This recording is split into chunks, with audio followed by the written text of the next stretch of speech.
voici à Fabrègues dans l'Hérault chez Clémentine. Elle a 25 ans, elle s'est installée en 2024 sur 35 hectares de céréales et elle fourmille d'idées pour mettre en valeur son métier, ses produits, son terroir et l'histoire de son domaine. Clémentine, tu t'es installée en octobre 2024.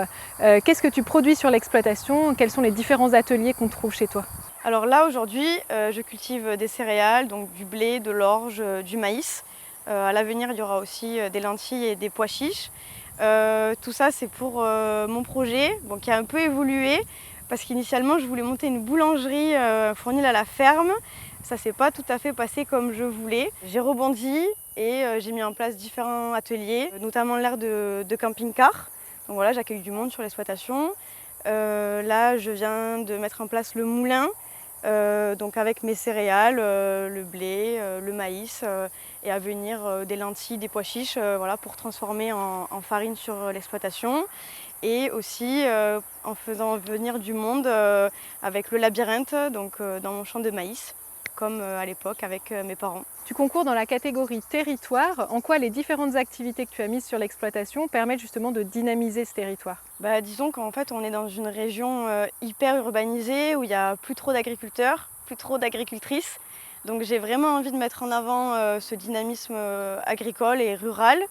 Donc par mes activités, la farine, donc avec la vente en vente directe, circuit court, l'agriculture biologique aussi qui rentre en jeu là-dedans, et le labyrinthe et l'aire de camping-car qui me permet de faire venir du monde sur l'exploitation, de partager ce que je fais au quotidien et mes produits, et aussi l'histoire du domaine puisqu'il y a une histoire assez incroyable quand même sur ce domaine au néolithique et bien avant. Quelle satisfaction tu retires de ces premiers mois d'installation?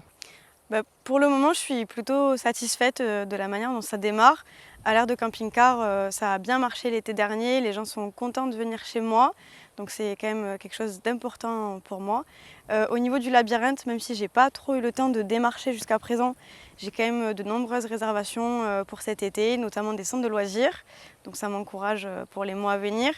Et pour la farine, même si je n'ai pas encore le produit, j'ai déjà de la demande de professionnels et de particuliers qui ont hâte de découvrir mon produit. Donc voilà, hâte de voir ce qui va se passer dans les mois prochains. Tu es quelqu'un qui a beaucoup d'idées. Comment tu te projettes dans les années à venir?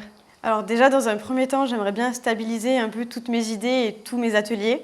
Et après, par la suite, quand tout ça, ça sera au point, j'aimerais développer mon projet de boulangerie à la ferme parce que ça me tient vraiment à cœur. Si mes idées pour faire vivre mon territoire vous ont plu, alors votez pour moi!